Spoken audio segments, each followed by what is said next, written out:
Hello.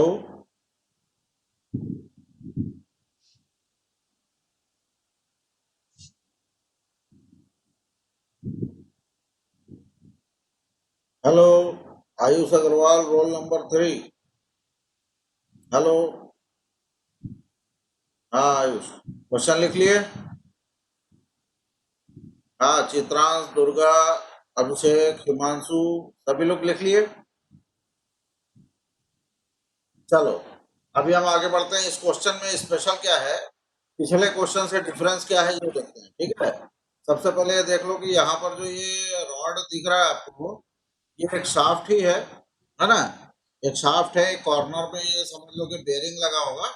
ठीक है। तो ये कैंटिलीवर टाइप का है ना? पिछला क्वेश्चन जो था उसमें कोई वो ही नहीं दिया था, मतलब वो सिंपली सपोर्टेड है कि कैंटिलीवर है, ऐसा कुछ भी नहीं दिया था। लेकिन वो था सिंपली सपोर्टेड क्योंकि अपन ने उसको बेंडिंग में डायग्राम वगैरह कुछ कुछ बनाया था, है ना? नहीं, ये तो अपन ने लास्ट टू लास्ट क्वेश्चन में बनाया था, है ना? पिछले क्वेश्चन में तो सिर्फ एक शाफ्ट दे दिया था, स्टेप शाफ्ट। ठीक है। यहाँ पर ये कैंटिलीवर भी दिया हुआ। अच्छा, पिछले क्वेश्चन में एक टेबल दिया हुआ था केटी का। ठीक है। तो वो केटी का टेबल देख के अपन ने वैल्यू निकाला था, जो कि ग्राफ से थोड़ा सा डिफरेंट डिफरेंट आ रहा था। ठीक। यहाँ पर कोई टेबल नहीं दिया है, यहाँ पर केटी अपने को खुद से निकालना है। अब नया क्या है, नया ये है कि इस क्वेश्चन में ना अपन हर क्वेश्चन में क्या है, टाइम वो निकालते आए। क्या निकालते आए? लाइफ। लेकिन इस क्वेश्चन में निकालना अपने को डायामीटर। ठीक है। इस क्वेश्चन में डायामीटर निकालना है, ये इसमें नया है। ठीक। और इसमें लाइफ दे रखा है, लाइफ दिया हुआ है। Life is 10,000 cycles. ठीक है। तो ये यहाँ पर अपने को लाइफ दिया हुआ है। लाइफ दिया मतलब कि अपने को एन का वैल्यू दिया हुआ है, कैपिटल एन का वैल्यू दिया हुआ है। ठीक है। अपने को स्मॉल डी निकालना है। इसके अलावा और क्या क्या? एस यू टी दिया हुआ है 540। It is subjected to a completely reverse load. Completely reverse load है। ठीक। Of 1000 Newton. 1000 न्यूटन का ये लोड लगा हुआ है। कंप्लीटली रिवर्स बोलने का मतलब होता है प्लस माइनस। ठीक है ना? प्लस माइनस रिवर्स हो रहा है, वो लोड का वैल्यू फिक्स है, बट वो रिवर्स हो जा रहा है। Sometimes tensile, sometimes compressive. ठीक है। ऐसा दे रहा है। तो as shown in figure, the notch sensitivity factor. Notch sensitivity factor अपने को दिया हुआ है, तो इसको ग्राफ से निकालने की जरूरत नहीं है। और एक्सपेक्टेड रिलायबिलिटी इज 90%। 90% का वैल्यू अपने को मालूम है 0.875, ऐसा कुछ लेते हैं अपन, है ना? तो खैर वो टेबल में हम फिर देखेंगे। ठीक। तो एनी हाउ, ये पूरा डायग्राम आपको दिख रहा है। अब इस डायग्राम को थोड़ा ध्यान से देखो कि इस डायग्राम में डायमीटर डी जो अपने को निकालना है वो कहाँ पर है। ये डायमीटर डी यहाँ पर दिख रहा है चार्ट में। फिलेट रेडियस कितना दिया हुआ है? फिलेट रेडियस, ये ध्यान रखना है, this is fillet radius equal to fillet radius. ये अपने को गिवन है फिलेट रेडियस आर। ठीक है। Fillet radius is 0.25 times of D. 0.25 times of D. ठीक। इसके अलावा आपको इस क्वेश्चन में, इस डायग्राम में सरप्लस डेटा दिया हुआ है। सरप्लस डेटा कैसे है कि आपको जो लेंथ दिख रहा है वो दो दिख रहा है, 150 एंड 170। ठीक है। तो 150 एंड 170 में हमारे काम का जो लेंथ है ना, वो केवल 150 ही है। ठीक है। क्योंकि ये जो पोर्शन है, ये एक्स्ट्रा वाला, ये हमारे किसी काम नहीं आएगा, क्योंकि जो स्ट्रेस कंसंट्रेशन होगा वो तो इसी जगह पे होगा। ठीक है ना? स्ट्रेस कंसंट्रेशन जहाँ डायमीटर चेंज हो रहा है वहीं पर होना है। ठीक है। तो इसीलिए अपने को इस जगह का केटी निकालना होगा। और केटी निकालने के लिए जो पिछला डायग्राम हमने देखा था, कौन सा, जिसमें बेंडिंग मोमेंट लगता है और शाफ्ट जो है वो स्टेप्ड शाफ्ट होता है। ठीक है। तो स्टेप्ड शाफ्ट है ये। ठीक। अगर मैं ए और बी पोर्शन को देखूं तो ये एक स्टेप्ड शाफ्ट है। ठीक है। तो स्टेप्ड शाफ्ट होने की वजह से इसमें केटी जो है वो ग्राफ से देख के निकालना पड़ेगा। क्लियर? तो अब देखते हैं वहां पर हमको यहाँ जरूरत पड़ेगी, इस डायमीटर की जरूरत पड़ेगी। ये 1.5 डी जो लिखा हुआ है, दिस इज कैपिटल डी, ये भी ध्यान देना। ये आपको ये जो लिख के दिया 1.5 D, that is equal to capital D. ठीक है, तो इस क्वेश्चन में आपको दो तीन चीजें ध्यान रखनी है। क्या ध्यान रखना है कि small R is equal to कितना दे रखा है, 0.25 डी।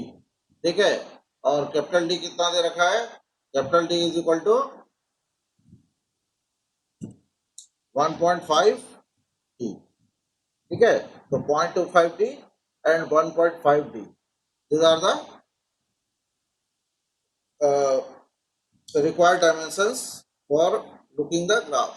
ठीक है, इसके बाद ये लेंथ जो दिया है, शाफ्ट का लेंथ दिया है एल, एल लिख देते हैं इसको, है ये 150 जो लिखा है ना, इसका नाम मैं एल लिख देता हूँ। तो ये एल हो गया, एल इज इक्वल टू 150 अपने को दिया हुआ है। ठीक है, तो अब यहाँ पर अगर मैं कैलकुलेट करूं, है ना, bending moment at point B, bending moment at point B, तो bending moment at point B is equal to कितना दिखता है मेरे को,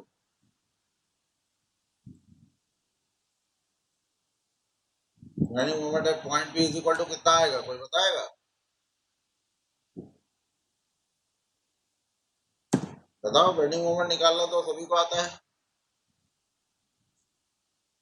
bending moment at point B is equal to how much, cantilever B में लोड मल्टीप्लाइड बाय डिस्टेंस करना है अपने को, है ना। तो bending moment at point B is equal to how much,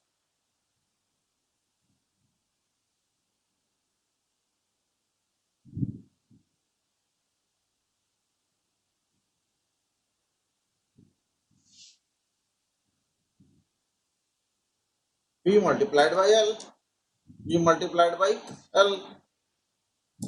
ठीक है, तो बड़ा स्पेशल चीज थोड़ी है। B is how 1000 multiplied by L, L is 150। ठीक है, तो ये आपका आंसर जो आ जाएगा, दैट इज इक्वल टू 15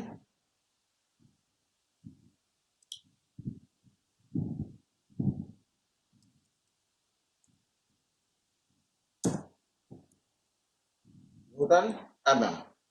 ठीक है, 15 इंटू 10⁴ न्यूटन एम एम। ठीक, this is the bending moment at point B.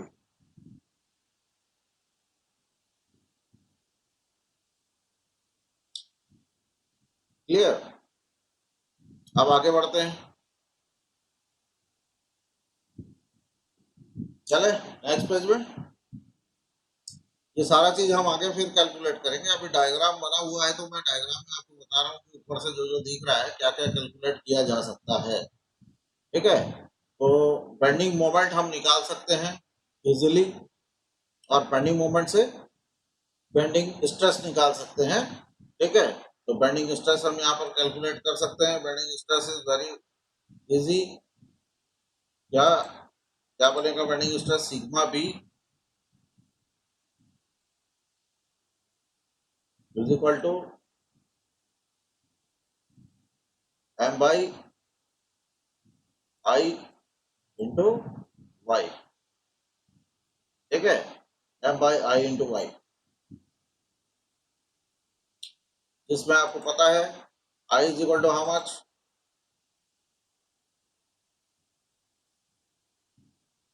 आई का वैल्यू कितना लेना है, 5/64 डी टू द पावर 4,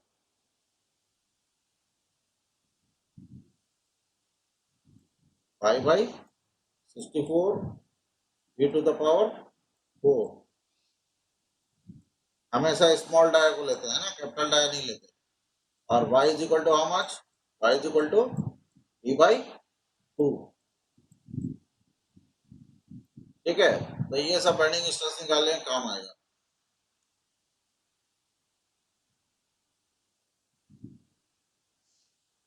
ठीक है, आगे चले।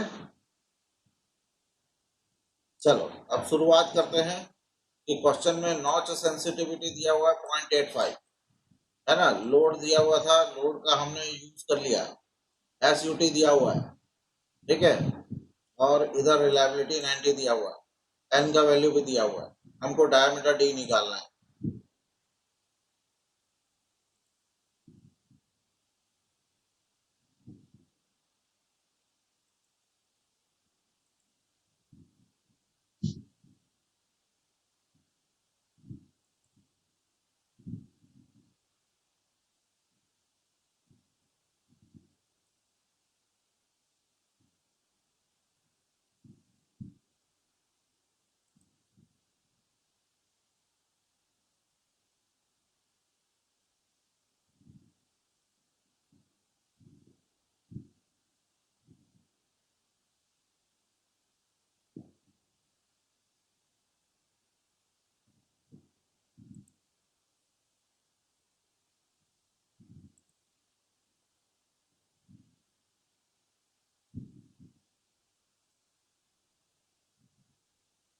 चलो स्टार्ट करते हैं। तो स्टार्ट करते हैं यहाँ पर कैसे क्या क्या करना होगा। तो सबसे पहले जो गिवन डेटा है उस पर एक नजर मार लो। गिवन डेटा क्या क्या था, लोड दिया हुआ था, एसयूटी दिया था, टू दिया था, आर दिया था, एन दिया हुआ था। ठीक है, तो ये गिवन डेटा हो गया अपना। ठीक, अब स्टेप वन में लिखा है सिलेक्शन ऑफ फेलियर सेक्शन, मतलब आपका सेक्शन फेल कहाँ पर होगा। तो मैंने आपको देखते ही बोल दिया था बी में फेल होगा, लेकिन एक बार रीजन पढ़ लो, दिमाग में बैठ जाएगा। Failure will occur either at section A और एट सेक्शन बी। ठीक है, तो कैंटिलीवर बीम है वो जिस जगह से चिपटा हुआ है, मतलब जहां वॉल है वो पॉइंट ए था। ठीक है, और जहां उसका डायमीटर चेंज हो रहा है वो पॉइंट बी है। तो वॉल से भी टूट के गिर सकता था ज्यादा लोड की वजह से, और पॉइंट बी से भी टूट के गिर सकता था। ठीक है, लेकिन इसमें सबसे ज्यादा टूटने का चांस बी में इसलिए बनता है क्योंकि वहां का डायमीटर कम है ना। वहां का डायमीटर कम होने की वजह से वहां फेलियर चांसेस ज्यादा बनते हैं। तो at section A, although the bending moment is maximum, there is no stress concentration and the diameter is also more compared with that of the section B. It is therefore assumed that the failure will occur at section B. ठीक है ना। तो आप ए और B में अगर जाते हो तो अगर आप ए को लेके बनाओगे ना तो ए में स्ट्रेस कंसंट्रेशन आप नहीं लगा पाओगे क्योंकि वहां पर कुछ है ही नहीं।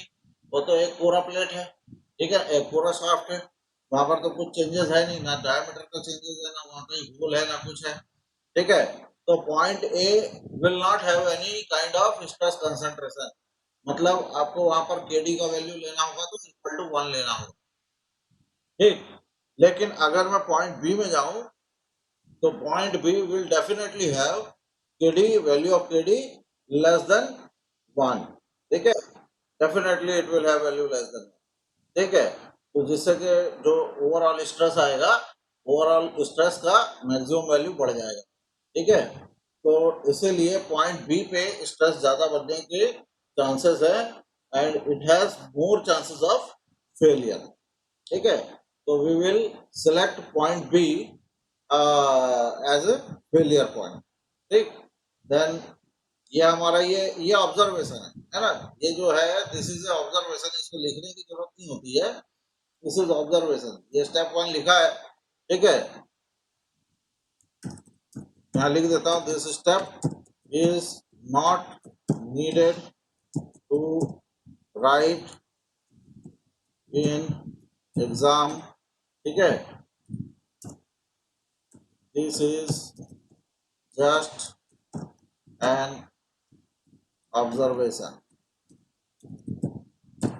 ठीक है, तो यहाँ पर हमने ये पॉइंट को डिफाइन कर दिया कि इस जगह पे फेल होने का चांस हमको दिख रहा है।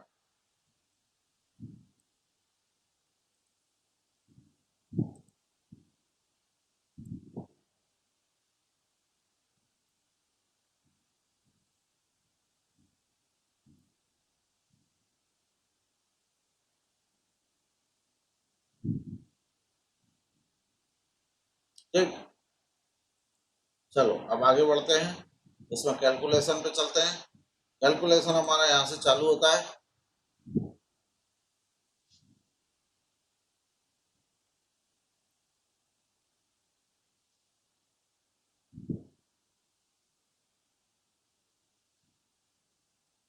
कैलकुलेशन कैसे होगा कि क्योंकि इसमें एक लाइफ दी हुई थी n, इसीलिए हमको एक एसन डायग्राम तो बनाना पड़ेगा। अब एसन डायग्राम बनाने के लिए हमारा प्रोसीजर क्या होता है, तो प्रोसीजर ये होता है कि सबसे पहले हम एसिड डैश निकालते हैं। एसिड डैश इज, यहाँ पर कोल्ड स्टील ऐसा कुछ लिखा हुआ था क्वेश्चन में, है ना।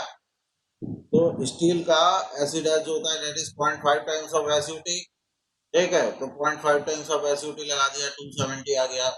ठीक है, कोल्ड ड्रॉन स्टील लिखा हुआ था, स्टील के लिए 0.5 टाइम्स ऑफ एसयूटी लेते हैं एसिड डैश। ठीक है, एसिड डैश मतलब आइडियल एंड्योरेंस लिमिट या आइडियल एंड्योरेंस स्ट्रेस। तो हम सबसे पहले ये आइडियल वैल्यू निकालते हैं। ठीक है, ये हमने सबसे पहले निकाला आइडियल एंड्योरेंस स्ट्रेस। ठीक है, ideal endurance stress acid dash ये निकाला हमने। This should be the ideal value. ठीक है, अब हम इसको प्रैक्टिकल वैल्यू में कन्वर्ट करने के लिए फैक्टर्स कंसिडर करते हैं। तो प्रैक्टिकल वैल्यू में कन्वर्ट करने के लिए जब हम फैक्टर्स में जाते हैं तो सबसे पहले के ए निकालते हैं। तो K A depends on material and its ultimate tensile strength. ठीक है, ग्राफ में देखो, ग्राफ में देखो के ए 0.78 बुक में लिखा हुआ है सॉल्यूशन में। क्या ये वाकई 0.78 दिखता है? 540 पे जाके देखिए आप, 500 तो हमको यहाँ पर दिख रहा है।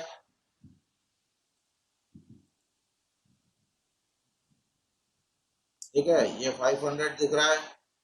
ठीक, तो 540, 540 मतलब हो जाएगा, ये सेंटर पॉइंट हो गया 550। ठीक है, तो 550 से थोड़ा सा पहले, है ना, तो यहाँ पर अब लिख देते हैं दिस इज 540। 540 नहीं है, 550 है ना। अब 550 से थोड़ा सा पहले हम ले लेते हैं तो हमारा 540 आ जाएगा।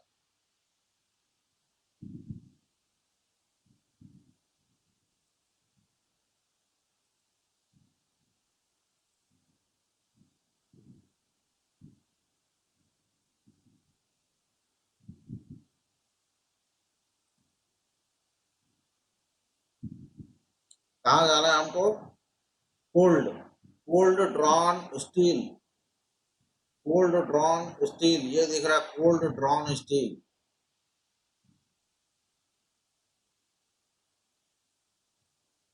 ठीक है, ये यहाँ पर दिख रहा है, ये 540 के लगभग में दिख रहा है ना। 550 से थोड़ा सा पहले मैंने लिया है। ठीक, और अब इसका केटी का वैल्यू कितना होता है ये देखते हैं। तो केटी का वैल्यू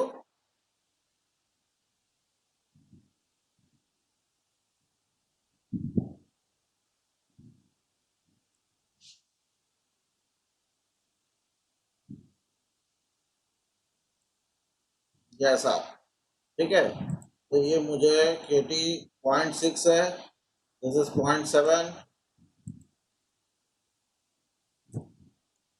है ना। तो ये 0.78 लिखा है तो ठीक ही लिखा है ना। ये 0.78 दिख रहा है, तो K T is equal to 0.78, sorry K A is equal to 0.78। ठीक है, तो के ए का वैल्यू 0.78 दिख रहा है ग्राफ में, दिस इज ओके।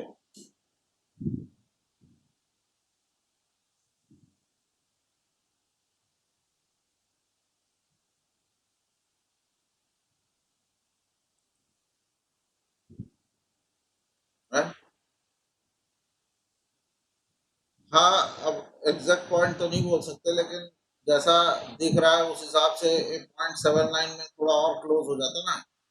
ठीक है, और 0.77 के हिसाब से थोड़ा गैप थोड़ा ज़्यादा ही हो जाता, तो उस हिसाब से 0.78 बोल सकते हैं, 0.78, 0.783, 0.785। ठीक है, ऐसा कुछ कुछ बोल सकते हैं, मतलब आप डेसिमल प्लेस में और जोड़ सकते हो वहाँ पर। ठीक है, but approximately it is 0.78। Numerical में क्या होता है, न्यूमेरिकल में आपको डेटा ऐसा दिया जाता है ना जिसमें मतलब 2 फिगर तक का एग्जैक्ट वैल्यू बैठ जाए। ठीक है ना। तो ये आप समझ लो, न्यूमेरिकल में इसीलिए बनवाते जा रहा हूँ ना, एक ही टाइप के न्यूमेरिकल क्यों बनाते जा रहे हैं, ताकि आप डेटा के यूज टू हो जाओ। ठीक है ना, डेटा और ग्राफ के यूज टू हो जाओ आप, कि ग्राफ कैसे देखना है, और वैल्यू जो लिख रहे हैं, ठीक है, वो अप्रोक्सीमेटली हर बार हम वहाँ ग्राफ से जाके जब वैल्यू सिलेक्ट करते हैं, तो आप कभी भी देखोगे ग्राफ में डायरेक्ट वैल्यू नहीं मिलती है ना, आपको अप्रोक्सीमेशन लेना ही पड़ता है। तो वो अप्रोक्सीमेशन आप कैसे लोगे, उसका आपको आइडिया हो जाए। ठीक है ना। तो दिस इज 0.78, या मोटा मोटी बोल सकते हैं आप। थोड़ा बहुत इधर वेरिएशन कर सकते हो, थर्ड डेसिमल प्लेस में वेरिएशन कर सकते हो। ठीक है। बट आप देख रहे हो कि जैसे हर न्यूमेरिकल में हम के का value up to 2 place of decimal देखते हैं, तो आप उतना ही देखो, उससे ज़्यादा एक्यूरेसी पे जाने की जरूरत नहीं है।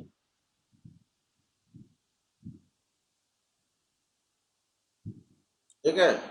अब आगे बढ़ते हैं।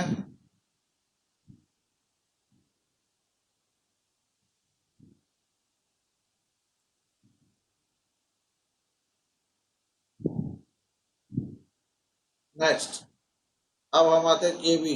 केबी लेते हैं।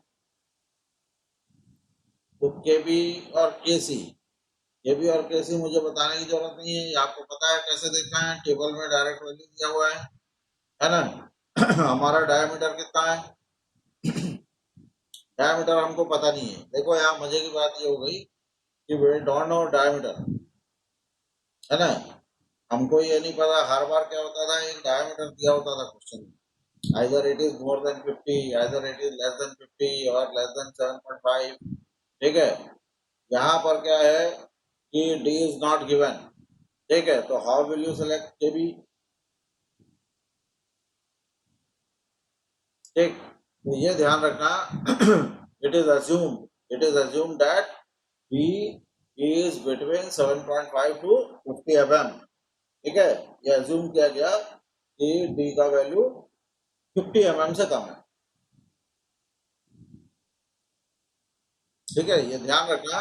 इट इज अज्यूम्ड, है ना, ये अज्यूम्ड है। आप चाहो तो अज्यूम ये भी कर सकते हो कि डी इज मोर देन 50। ठीक है, this is assumption.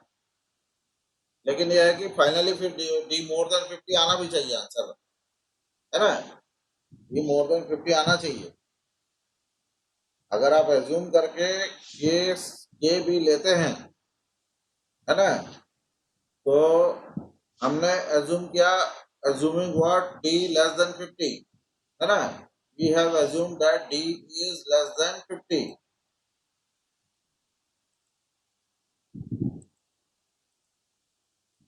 D is less than 50।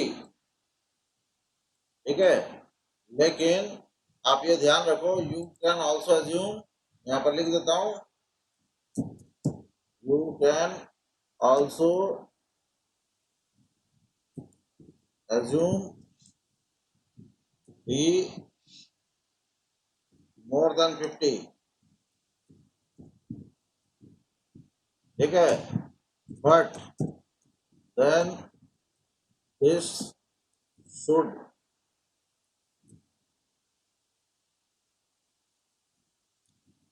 Tally with your answer.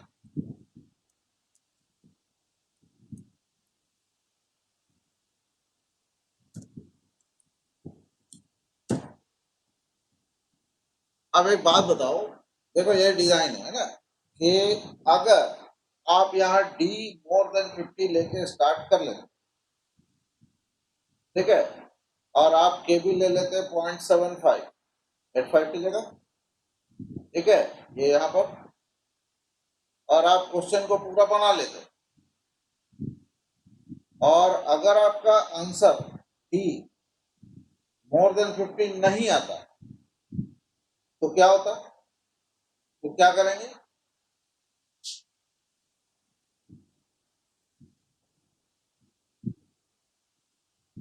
है।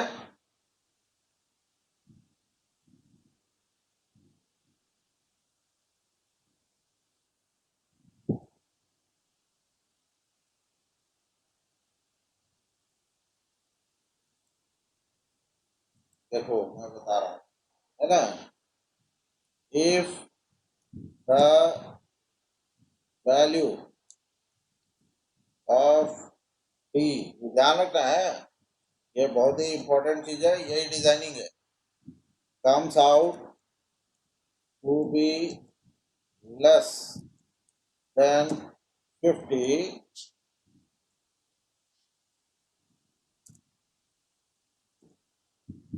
then, है ना, देन आपको क्या करना होगा, देन रीसेलेक्ट, रीअज्यूम, है ना, रीअज्यूम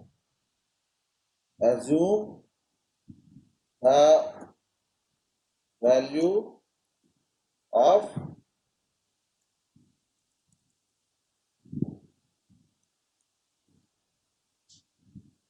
क्या, के डी नहीं, के सी, के बी, के बी, ठीक है, के be in the range of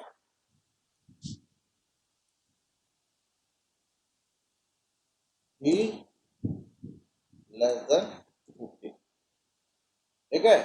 आपको वहां पर के बी का वैल्यू बदलना पड़ेगा, 0.85 लेना पड़ेगा, एंड resolve the question,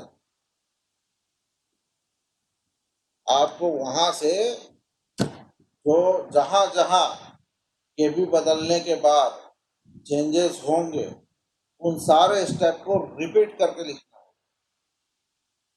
ठीक है। ये जो रिपीटिंग प्रोसेस है ना, दिस इज मशीन, ठीक है। बाकी सब जगह क्या होता है कि आपको एक डेटा दे दिया जाता है और कैलकुलेट कर लो बोला जाता है ना, लेकिन मशीन डिजाइन में क्या होता है कि you start with N assumption, ठीक है, और अजम्पशन के साथ जब आप आगे बढ़ते हैं तो वैल्यू में डिफरेंसेस आते जाते हैं आगे चलते चलते, ठीक है। तो जहां जहां डिफरेंसेस आते हैं वहां वहां डिफरेंसेस के रीजन भी अपने को समझ में आ जाते हैं, because we have assumed that thing, that's why the answer is not coming, ये सब हमको पता चलते जाता है, ठीक है। तो वहां वहां फिर हम करेक्शन करते जाते हैं और स्टेप्स को दोबारा लिखते जाते हैं, ठीक है।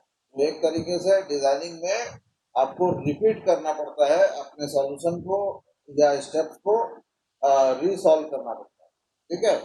ये चीज खास बात है, मशीन डिजाइन में ऐसा होता है, लेकिन भंडारी की बुक के जो न्यूमेरिकल है ना, ये आपको ये चीज नहीं सिखाते हैं, और इनमें डेटा जो है फिक्स दे दिया जाता है ना। ये भंडारी की बुक में मैक्सिमम क्वेश्चन में डेटा पहले से दे दिया जाता है और उसके बाद आपको बोलता है कि बस सॉल्व कर, है ना।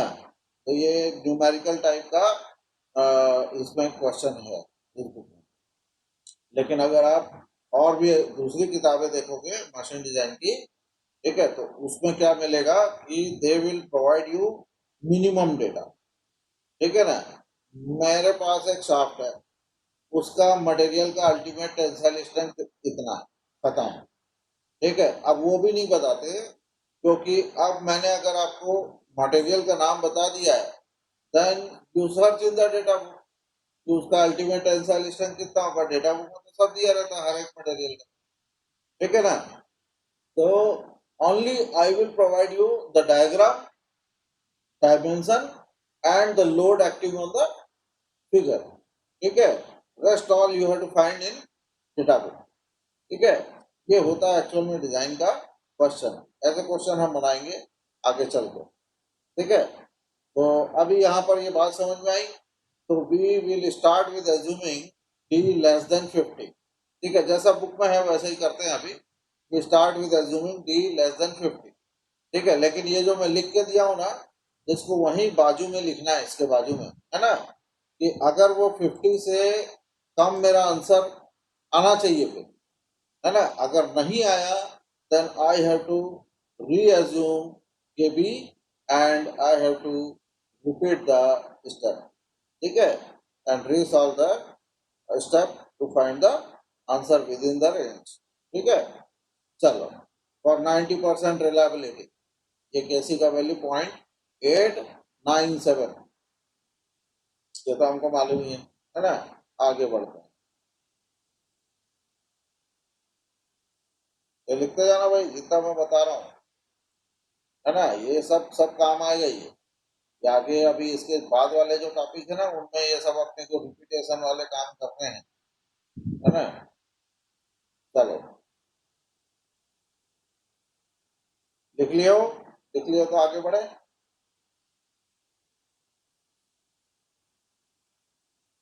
हाँ,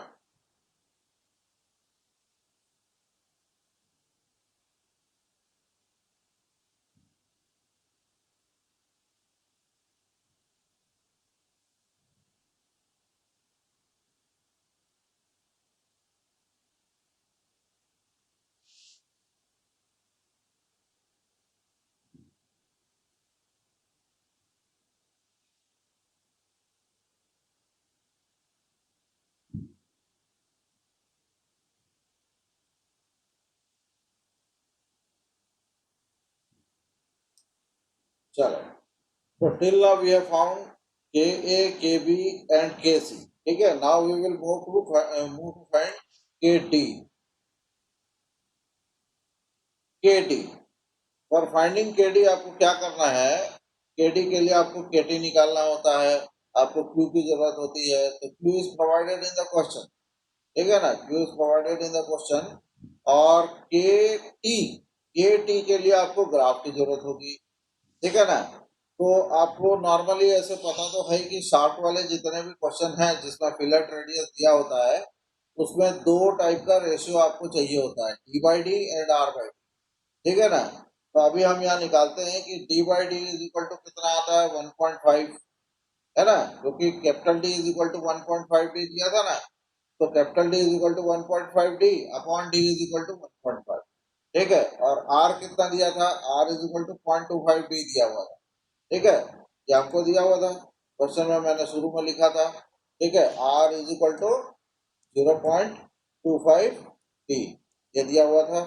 ठीक है, और capital D is equal to 1.5 D, ये दिया हुआ था। ठीक है, तो अब आप ये पुट करोगे।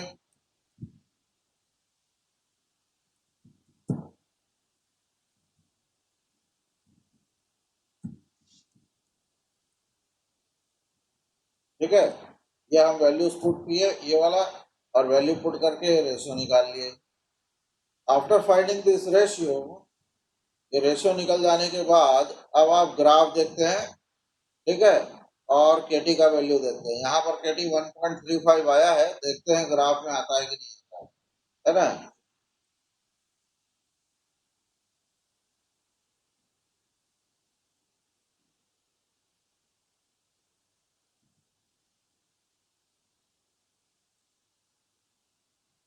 तो यहाँ पर आ गए हम।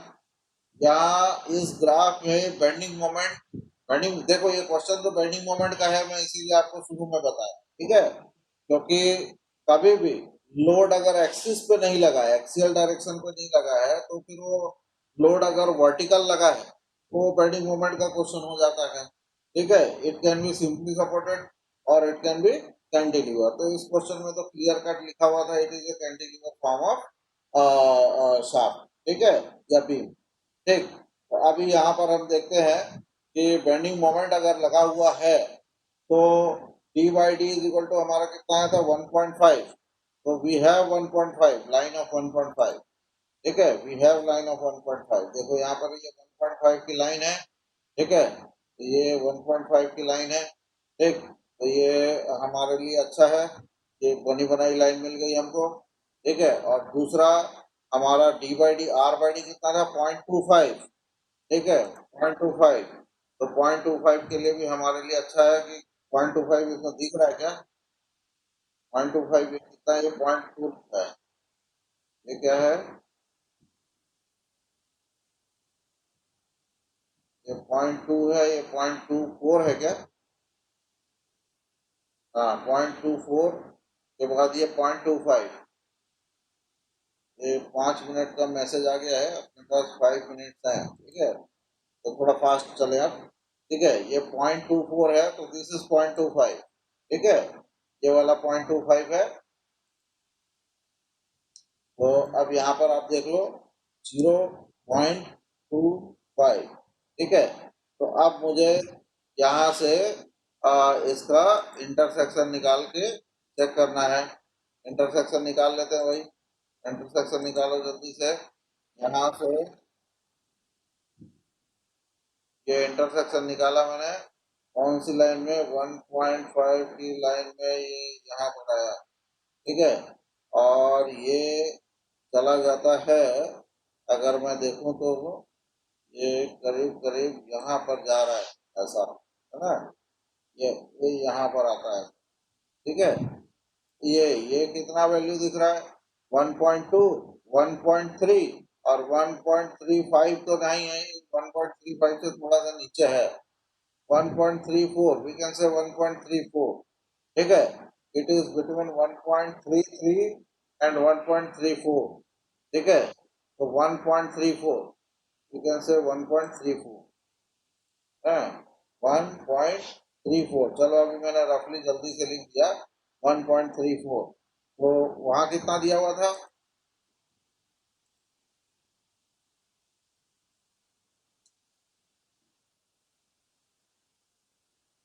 35 दिया हुआ है, तो हो ये 35 भी हो सकता है ना। अभी अपने को जैसा दिख रहा है, मैंने जैसा देख लिया अभी, चलो, है ना, तुरंत तुरंत जो देख लिया उसके हिसाब से मैंने लिख दिया, ठीक है। चलो 1.34 और 1.35 मोर एक्यूरेटली अगर आप देखते हो तो 1.35, ठीक है। तो ये हमने ले लिया, है ना। तो ये वेरिएशन तो रहेगा, जो जैसा देखेगा वैसा लिख लेगा, कोई दिक्कत की बात नहीं है। इट इज 1.35, ठीक है, और 1.34, ठीक। नाउ वी कैन कैलकुलेट के एफ। के एफ यहाँ निकल आया, के एफ आ गया तो के डी भी आ गया। क्या चीज, टू, ये आ गया के एफ, हाँ ठीक है। और ये के डी आ गया, के डी निकाल लो, 1/के एफ, ठीक है। चलो, इसके बाद अब आगे का देखो, ये कट जाएगा, तो कटने से पहले मैं थोड़ा एक्सप्लेन कर देता हूँ। आपको कैलकुलेशन तो पता है ना, ऐसे ही निकाल लेंगे आप, ठीक है। मैं एक्सप्लेन कर दे रहा हूँ, आप इसका वो ले लो, स्नैपशॉट ले लो, ठीक है। ये ऐसे ही निकाले अपन ने, ये के बी के सी के डी, ठीक है। अरे मैं अटेंडेंस भी नहीं दिया हूँ, 2 सेकंड में अटेंडेंस पहले ले लेता हूँ, बाकी आगे का तो पता है। एक सेकंड में,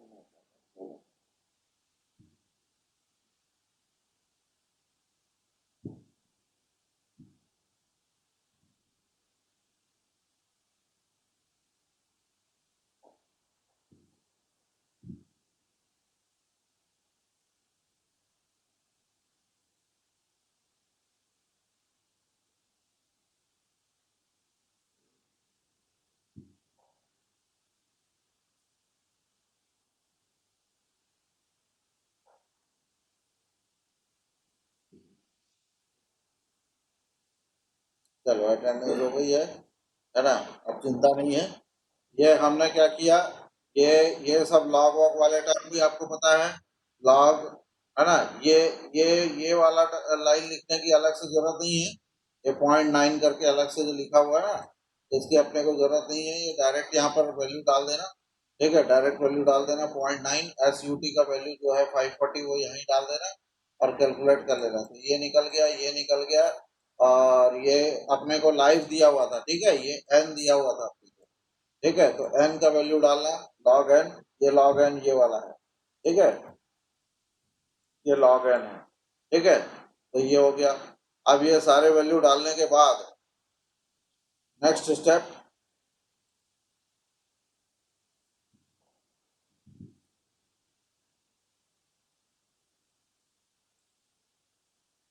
इतना हो जाएगा ना, ये वाला तो बना ही लोगे, हर प्रॉब्लम में बनाए ये वाला स्टेप, है ना। अब ये फटाक से इसका स्नैपशॉट ले लो जल्दी से, है ना। ये जल्दी से ले लो आंसर के लिए। आपको सेम रेशियो बनाना है, एस एफ का वैल्यू नहीं दिया हुआ है। एस एफ कैलकुलेट करेंगे M B by I into Y करके,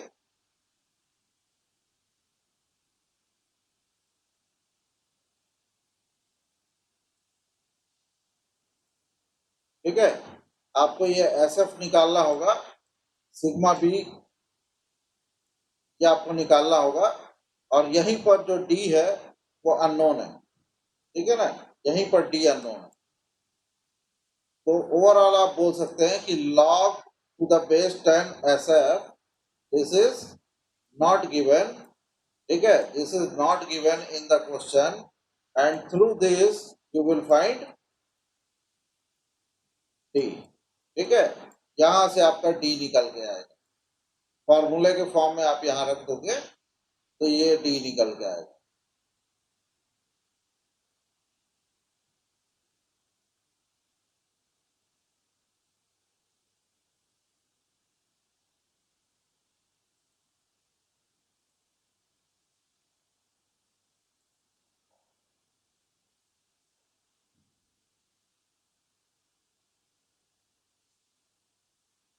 ठीक है,